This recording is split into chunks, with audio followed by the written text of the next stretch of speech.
those baby blues. Yeah, those baby blues.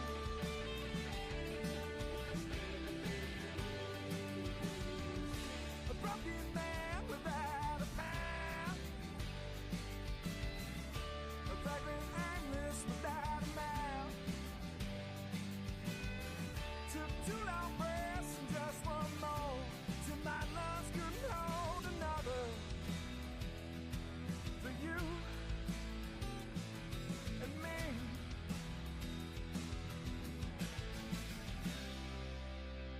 And those baby blues. Yeah, those baby blues.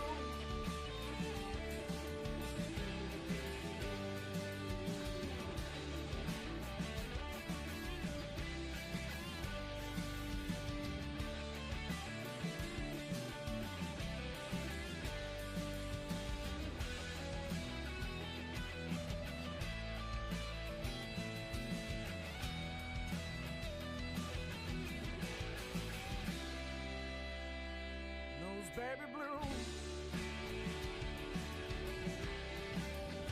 Yeah, those baby blues.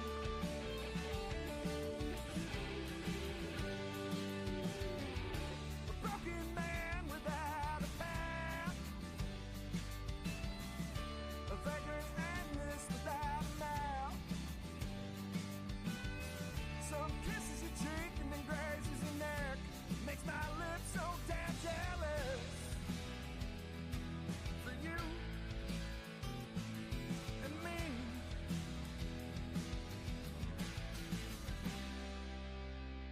And those baby blues. Yeah, those baby blues.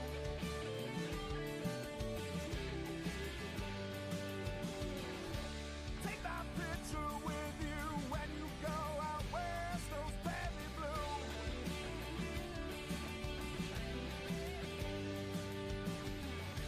If you love me, then just say it with your chest. Those baby blues.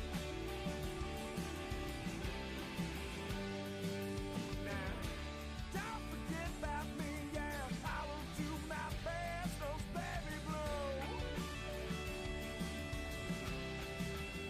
Yeah, that's true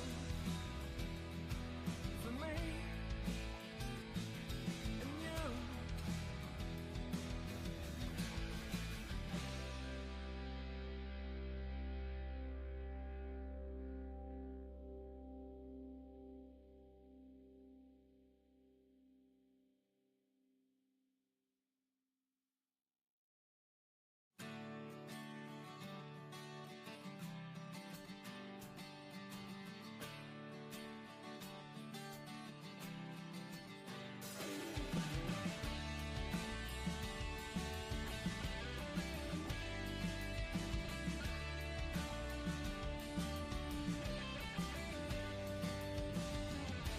Take my picture with you when you go out west.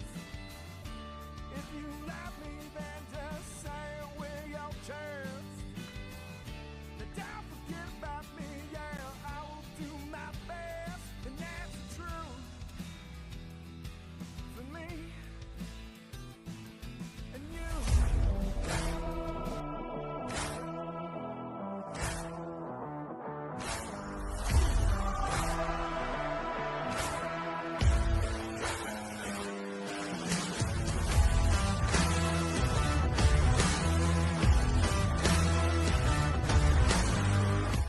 Yo, what is up, 24/7 Buf Fandemonium? It's your guy Swank. It is Sunday. It is game day, 3:02 p.m. Eastern Standard Time. That can only mean one thing. You are watching Sunday Sessions presented by the Buf Fan Base and 26 Shirts. Let me introduce the panel to you. We are the official pregame show of the Bills Mafia and the Buf Fan Base. Can you believe it? Introducing the panel right down south, right here. I don't know how much smoother you can get. Maybe if you were coddling a newborn baby's head, that would be the equivalent to the smoothness of this next man's voice, the absolute thunder from the vocal cords of a professional like Ryan Thomas from the Thomas Take Sports Podcast. RT, how you doing on this Sunday, brother? I'm doing good, Swank. I love the intros as always. You know that. You bring the heat every single week. Of course, really excited for another week, another episode of Sunday Sessions, another Buffalo Bills game, but not just any other game.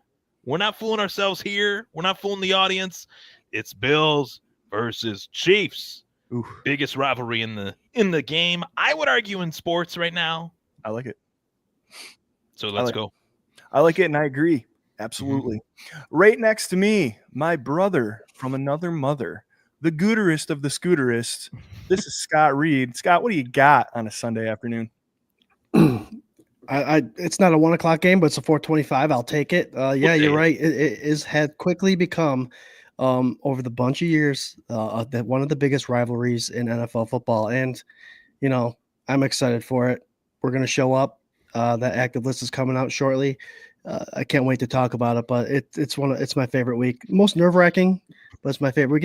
We get a true idea of how these Buffalo Bills newcomers, the rookies that they brought in, and some of the veterans, the free agents, how they brought in to help us out beat this Chiefs team. So it'll be interesting to see. Well, I'll tell you, man, it's not almost out. It's out, and that's part of what we love about Sunday Sessions is we come on air right around the time that they release the inactives list. If you guys want to share along, man, we have found this amazing graphic from Bills PR. If you follow Buffalo Bills PR on the tweeters or the X's, they put out this amazing graphic that not only shows you the inactives, but also every single position group broken down by who is suited up and playing today. Here is your list, man. None of us look at this beforehand, so we want to join in on the fun with all of you guys of being shocked and appalled and amazed. Joshua Palmer is out, which we knew about. Taron Johnson is out, which is a big blow. Brandon Codrington, who is a 50-50 regular suspect on this list. Shaq Thompson is out, which we knew before. Chase Lunt, regular suspect, he's out. Daquan Jones out. He was released, or that was released yesterday or the day before. And Landon Jackson, another usual suspect on this list. He is out for today and inactive. Scooter Magoo, man, I'll throw it to you first. Hit me with your best shot, man. TJ not playing today. How you feeling? It's one of them situations where you got to play with who you got. The surprise, Taron Johnson, obviously for us all there. Again, like I said in the intro there, Swank, we brought in these rookies to see how they can handle why we brought them in for. And Jordan Hancock will be one of those fellas that's probably going to take Taron Johnson's spot. So a physical guy, came out of Georgia. He knows how to play that high-level football. So these Kansas City Chiefs are bringing a slew of wide receivers and that tight end and Kelsey. So the test has arrived. Heads down. Next man up. RT, man. Hit us with your take. Man, the name that jumped out to me, Taron Johnson. You guys saw it. We all saw it. That's a big blow. That is a blow. No doubt. I will say, I will say, with the good, there is the bad. The bad, there's the good. Matt Milano is active. We want that. That's great. Jordan Hancock, Cam Lewis as well. That could be kind of a 50-50 split there. Jamarcus Ingram, he's going to have to really step up today as well, if given the opportunity, of course. Defensive end, Michael Hoyt, as well as Joey Bosa, Epinesa. I'm looking forward to seeing what that does to Pat Mahomes, if anything. Please, God, please just don't allow him to get extra seconds.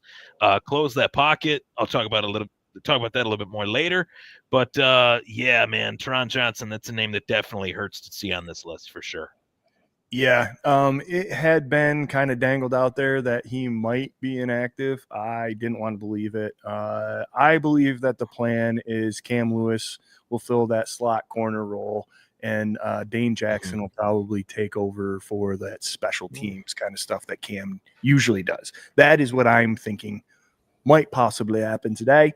You could be seeing a little more healthy dose of Hancock. Yeah, for sure. Before we get too far off track, I guess. There's another rookie that I want to see a whole lot of today on the defensive side of the ball. That's Maxwell Hairston. Mhm. And I was driving with my wife yesterday, and we were daydreaming a little bit. And I said, just out of nowhere, I want Mad Max to take away all of the pain that Kansas City has caused in the last 7 years. I would like him to take A little pressure. away the ball. I want 3 picks today, but not No just pressure. no pressure. I want 3 picks, and not just 3 picks. I want him to take the ball away from Kelsey, who it was intended for.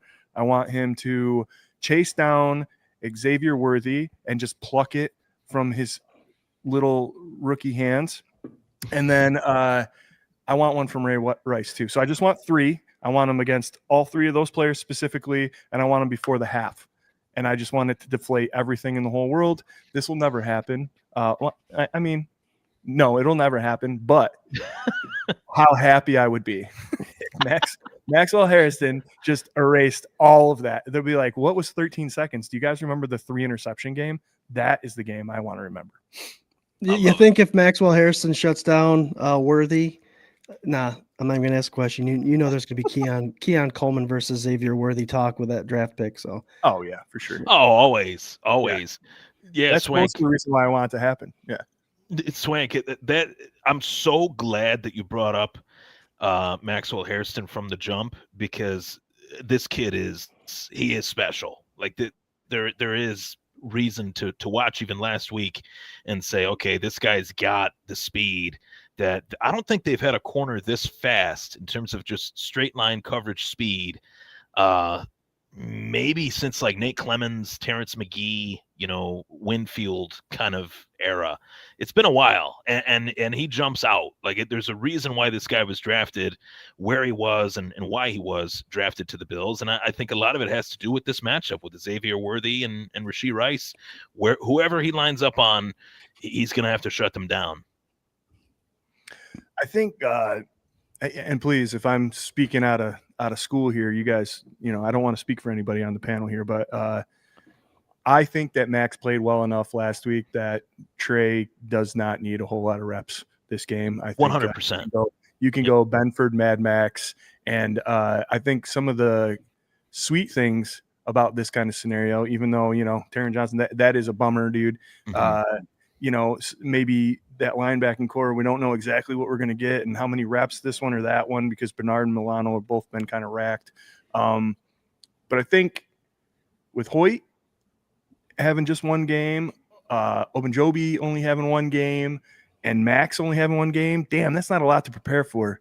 Mhm. Maybe this is enough. You're talking about like a quarter of the defense right now that Mahomes not only has never played against in this scheme, but also hasn't seen much footage of these guys playing against. So I don't know. If you're going to take a silver lining, I think that's where I want to be.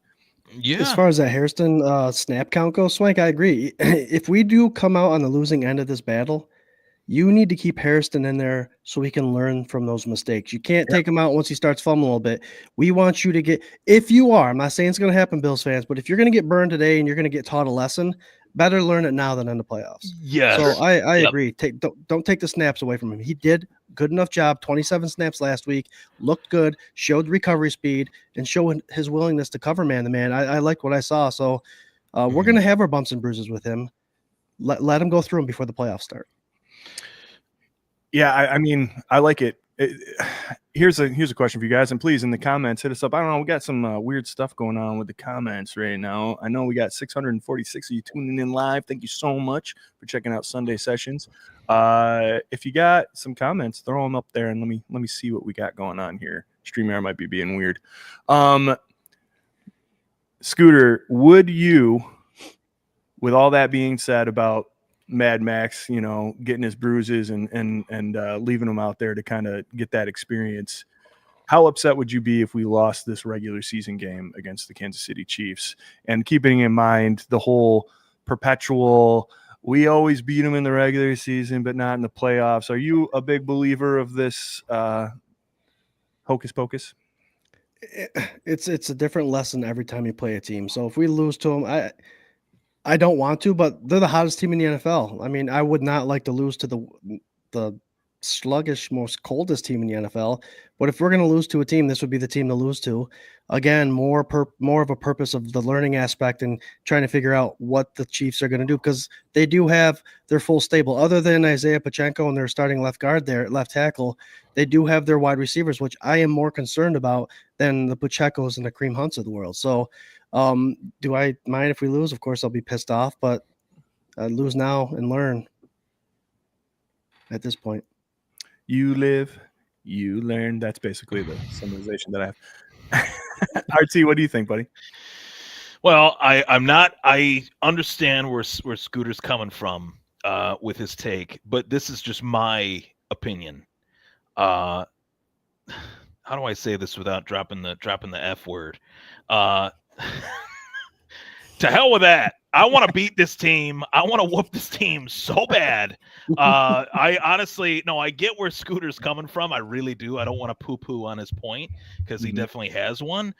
But we got to get one on not just the Chiefs, but we got to get one on Stephen A. Smith, Ryan Clark, CBS Sports. We got to collect. We got to collect some really bad overzealous takes these last 2 weeks. Yeah, we slipped on a banana peel against Atlanta. That was a slip on a banana peel game. The Patriots game didn't really bother me as much, despite it being at home. It was a divisional opponent that kind of rose to the level of who they played. I could kind of tip my cap a little bit to New England, dare I say it, for that. Yeah. Atlanta was a shit show. Like, that game should not have happened the way that it did.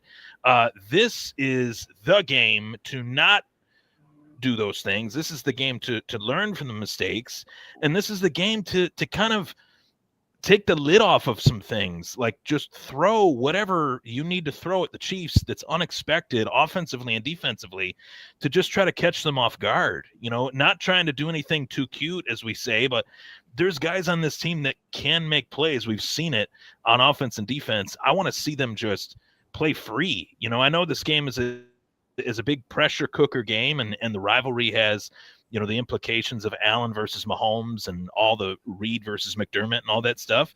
But to me, this is a game that you just got to throw the kitchen sink at Andy Reid once and for all, and say, if there was ever a week that we were saving some stuff for something, this is it. Like, this is the week that we need to just play balls to the wall and lay the lumber. I want to see somebody get just smashed into the artificial turf or artificial grass today. Like, that's the tone that I want to set early in this game. 100%. I think for me, man, no matter what, I want to win this game. It's an AFC opponent. It's a big mountain for us to climb. I know regular season versus postseason. I don't believe in like the whole scenario that it can't be done now and it can be done later. Like, it just, I don't know. To me, it's like, beat them when you face them. You want to beat every team that you face. This is an AFC team that is starting to get hot, and you want to have that tiebreaker against them, because in all fairness, we know the Kansas City Chiefs are going to chief, right? The same thing as with the Ravens. I know that they're in a hole right now. They're still favored to win their division. They are still like 51% favored to win, like climb and win that division. And we saw how Lamar played on Thursday. Like, I mean, I think all these things, any win you can get against a huge opponent and a thorn in your side, and B, somebody in the AFC that is competitive, you want to take it. So for me, yes, I think it's all out, balls out, win, no, by any means necessary. And I think, RT, where you're getting to, physical. These lines have to be physical. This has to be a physical, punch you in the mouth kind of game, and so much that they remember it if and when we face them in the playoffs again, because you can't go in soft. You can't go in with 3 plays like we saw last week, even though it worked. I don't want to see pitch, wide receiver screen. Like, let's get a little more creative.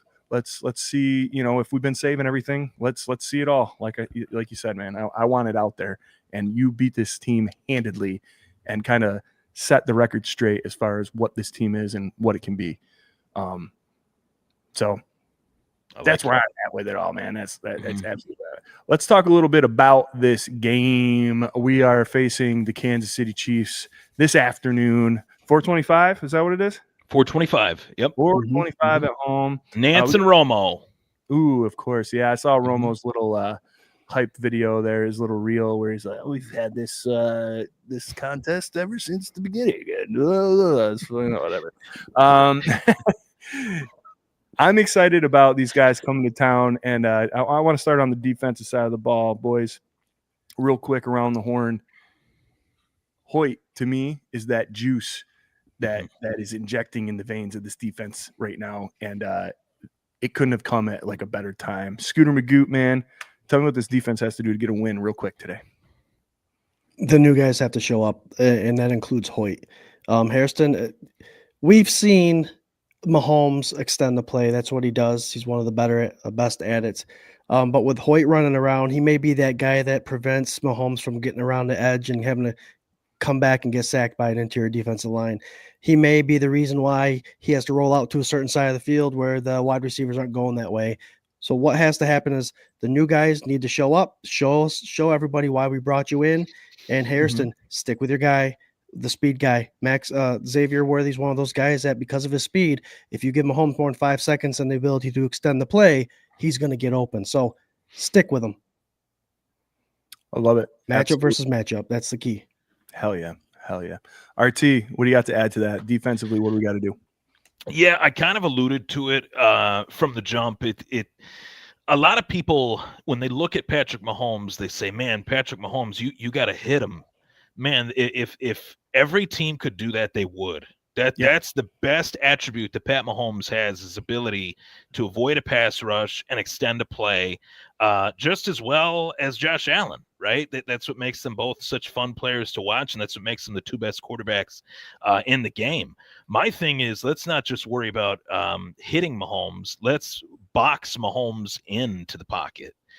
Force him to step up into the pocket and make a throw rather than roll out to the left or roll out to the right and throw those wacky, no-look sidearm throws. That's when Mahomes' mojo is at his highest, when he's able to kind of make those sandlot-type plays, and those are the plays that burn the Broncos, Raiders and Chargers and prevent them from trying to win the AFC West, as many years as it's been as well for the Chiefs, winning that division as many years in a row as they have. So, that's my thing in this one. Joey Bosa is a real big factor, I think, in today's game, far more than what people are giving him credit for. He's been a great addition to this defense. I'd say that he's one of the few bright spots since the season began.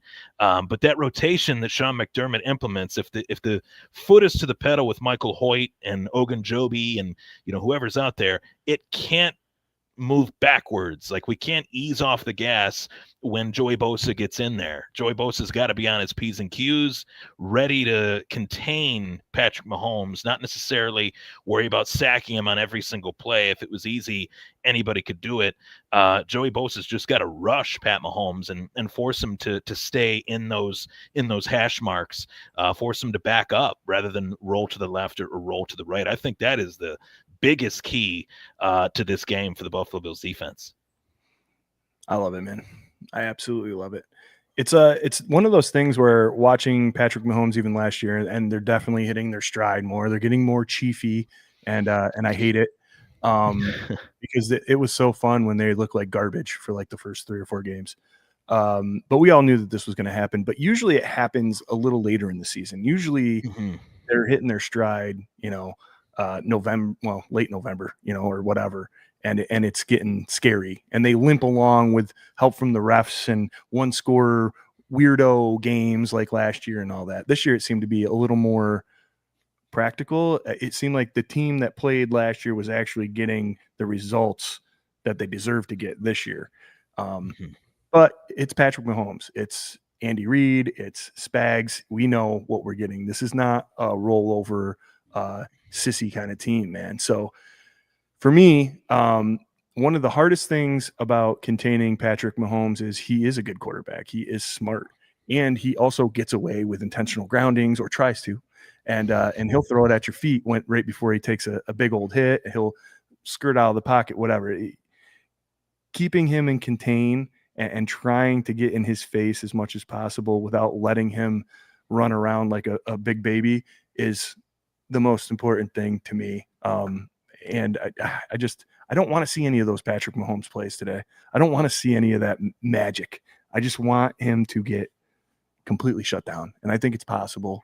I think this defense really, to me, is a lot more promising. I have a lot more hope about this defense than I think I do this offense currently. And, you know, they were at different levels, different stacks. James Cook is amazing. And obviously we got Josh Allen. But I think for me right now, this defense, we don't even know what it could be.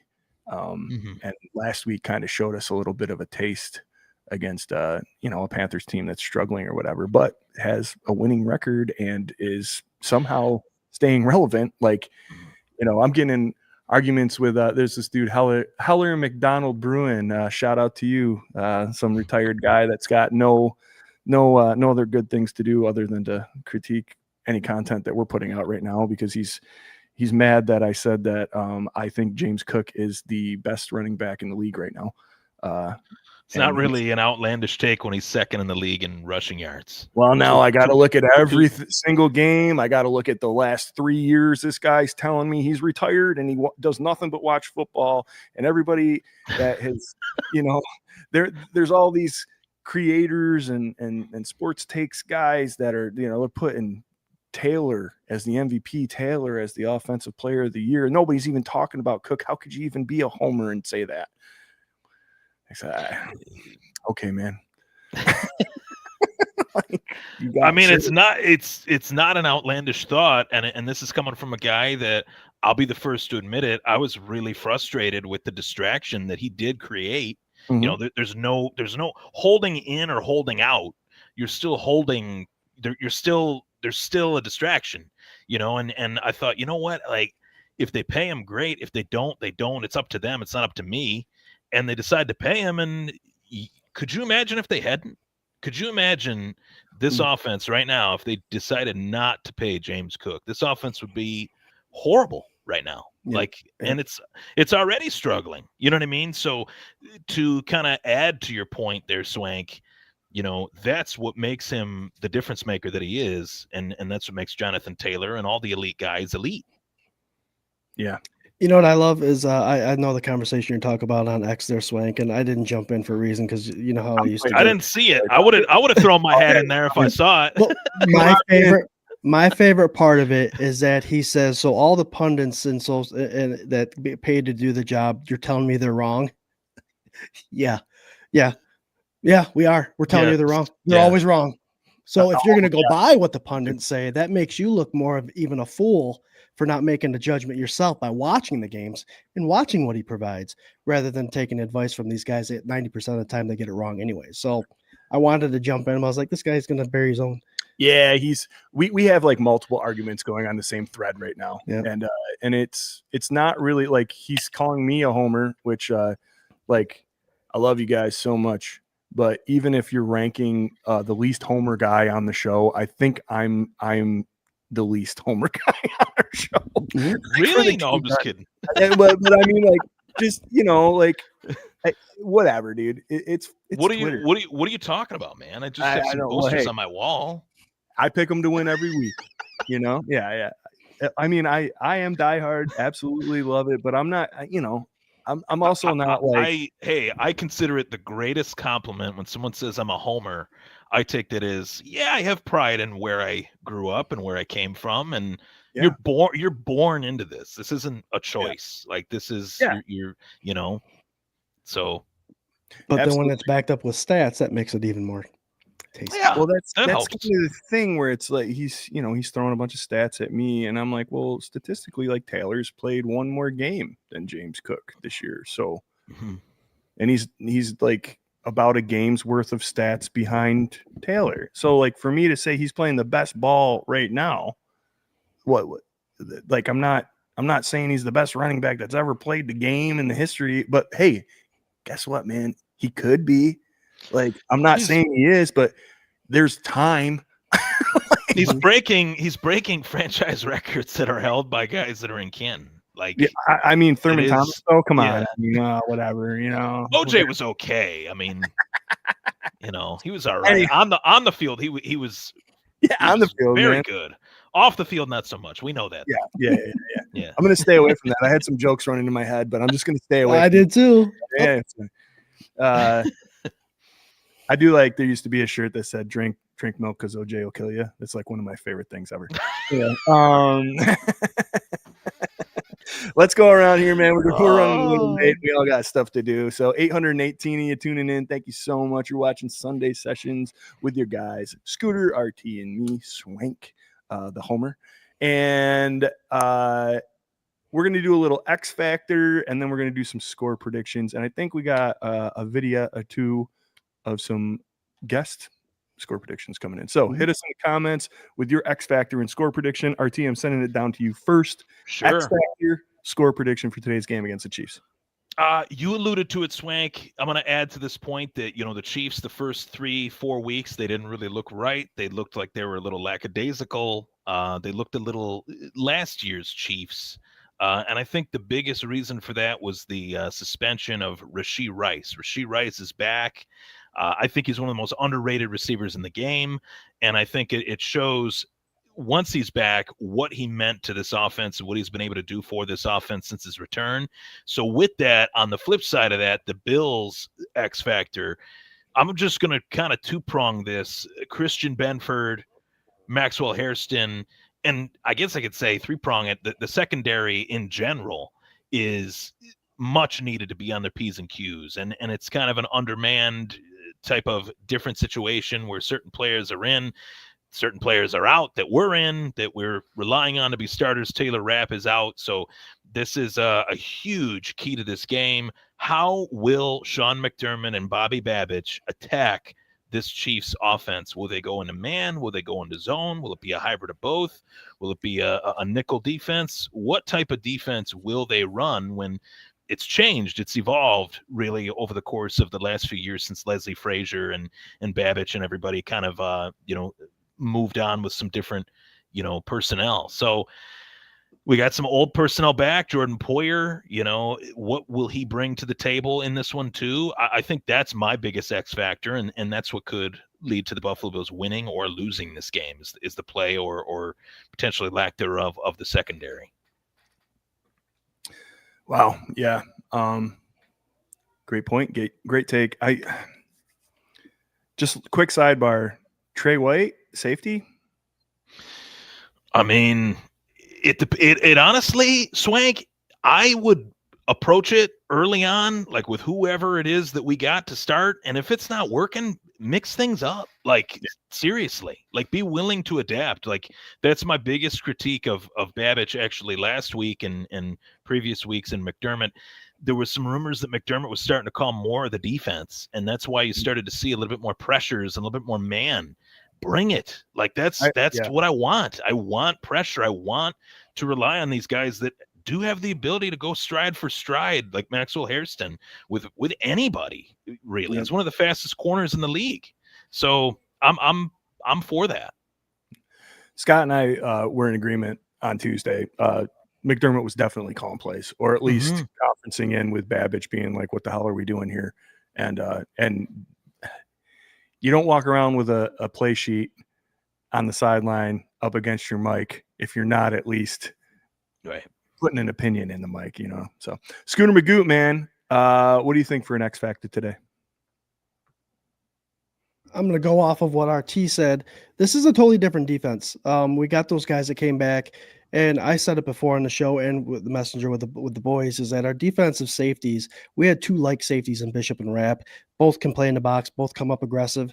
And I think that was an issue. I think a gem in disguise is the fact that Poyer's back there now, can play the deep zone. And I agree, Trey White, I think smart enough vet, if it came push to come to shove, you could put him back there and tell him to cover left or right side of the field in the zone. I think that would work. But my X factor is going to be, we've seen time and time again this year, Obviously, there's a big sample size, but this year alone seems like it's happening more. Mahomes has a lot of rushing yards, more than he has in the past. The aggressiveness of our defense, not only forcing them out of the pocket, but making sure that there's someone on that backside, that will be able to contain and make them force some throws. So I don't care who's calling the defense, whether it's McDermott full-time with Babbich's input, but I like what I've seen in the last 2 weeks. So aggressive defensive play call, I think, will be the X factor for today. I'm going 35-31. I do believe that is an aggressive defensive play call. Even though that's a lot of points, that's 66 points. But I think there's going to be a lot of key moments in this game where Swank, Artie, I don't like first down sacks. I think, it does extend up the field a little bit. I like the third down sacks, when the sacks actually count, when the sacks actually knock someone out of field goal range or punt. So I want those. So defensive aggressive play call to make sure that these guys are getting sacks and having tackles for losses during the key points of the game. I like it. RT, throw me your score prediction. We've been doing this show for X amount of years. You said X factors and score predictions, and I gave just my X factor. It's okay, man. Rookie, and I think every show he has to remind you anyways. The CTE's kicking in. Score prediction. CBD. CBD, yeah.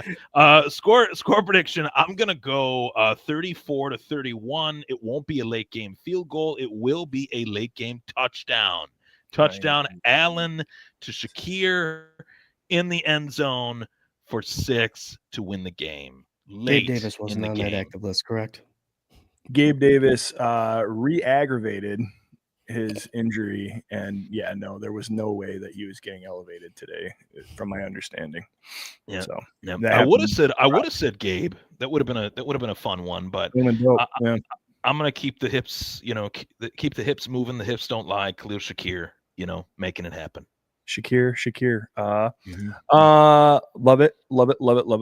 For me, X factor, man. We know that this offense has to keep pace. I'd really like an X factor to be a wide receiver that we haven't heard from most of the season. But I think the most important thing is slowing down Patrick Mahomes. So since the secondary's been talked about, since the defensive line's been talked about, and I think it all has to work in unison, and even the play calling has been talked about, which I believe all of those things are very important. Linebacker play against these tight ends and Patrick Mahomes, I think, is enormous, especially when you're missing top 5 corner in the NFL, slot corner in the NFL, and Taron Johnson. I think these linebackers really got to be playing on their P's and Q's. So that's going to be my X factor for today. Can these linebackers fill these gaps the way we know a healthy Milano can? Can Bernard make the splash plays the way that we know he can, especially when there's a question mark at the safety position? Everybody's got to really play in unison, and I think these linebackers can be a big part of today. So that's my X factor. My score prediction is not going to change a whole lot from Tuesday, man. I'm going 27-17, and this is going to be a statement game for the Buffalo Bills in the regular season. This is going to shut up all of those content creators and those pundits that my friend on Twitter seems to love so much. And you can homer me if you want, but that's the way I feel about it, So I will write a 35-page paper complete with a bibliography to back up all my references and post it on Twitter for you, just so that you know why I've picked what I've done and how I enjoy the game. So that being said, let's go here. First, we're going to do this little guy. These are some dudes, a bunch of our friends, man, that are at the game right goddamn now. And they wanted to share this with you. So Mafia Buffalo fighting here at the Mafia House with Poncho's Army. We're celebrating salute the service. Let's go, baby. We know we came here and left and let's kick the Chiefs off. So let's go, baby. Mafia!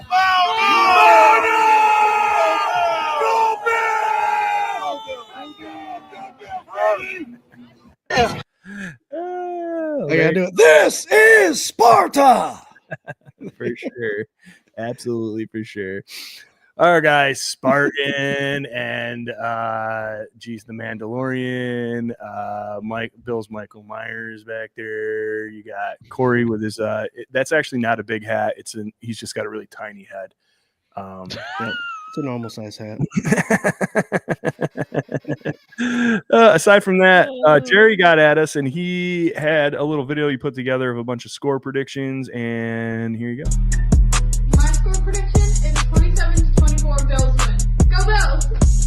31-25 Bills. Let's go, Bills. 28-14 Bills. 48-37 Bills. 40-37 Bills. 35-31. Go Bills! Go Bills! My score prediction is 24-10. My score prediction is 21-17. Dan, you got a score prediction? Say 31-17. And this little guy says, "Go Bills!" Yay! I think the Bills are going to win 26-20. Go Bills. 24-25 Bills. Go Bills. 28-42 Bills. I predict 39-26 Bills. Hey! Hey! That was Jerry. That was awesome. That was Thanks great. to all the kids for joining in and giving their score predictions. And hey, if that's a segment, Jerry's going to put together every week, we're going to put it right here on Sunday Sessions. Thanks to the 907 of you that are tuning in for the official pregame show of the Bills Mafia Sunday Sessions with myself, Scooter Magooter, and Ryan Thomas from the Thomas Take Sports Podcast. We're going to hit a final thought, and then we're going to get the hell out of here and get ready for this game. RT, tell them where to find you and give them your final thought. Final thought. Well, I'll start with where to find me. As you said, where to find me. Wednesdays at 8, Thomas Take Sports Podcast. Cannot wait to recap this game. God willing, it is a win.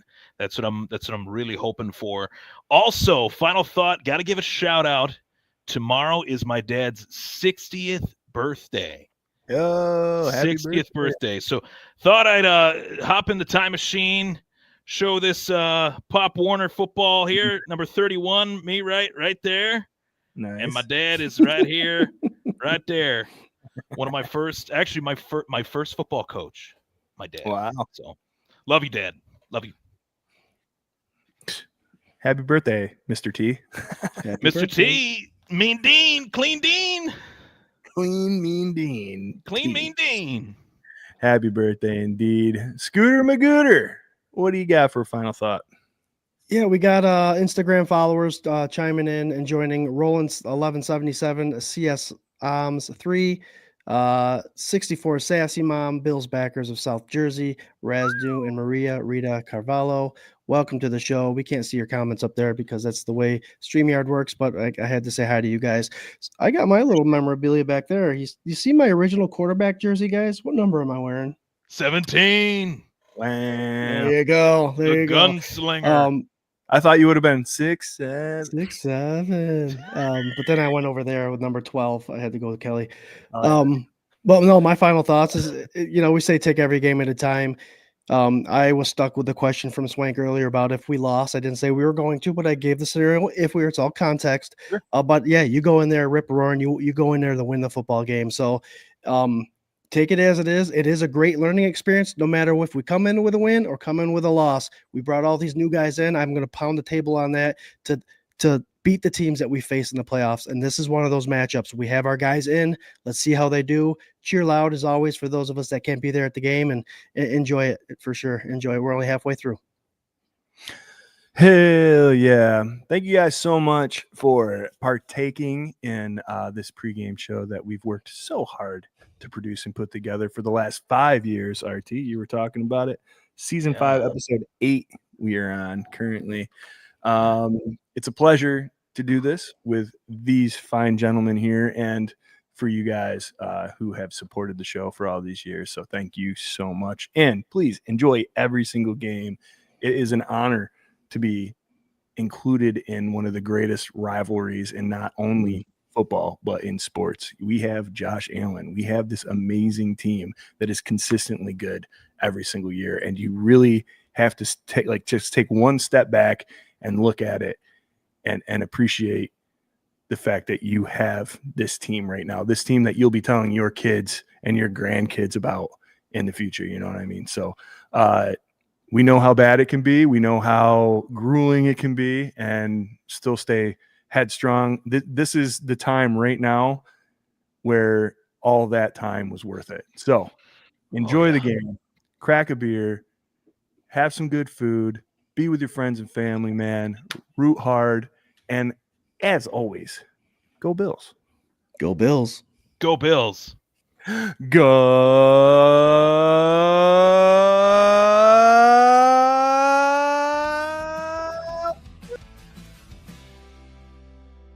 And those baby blues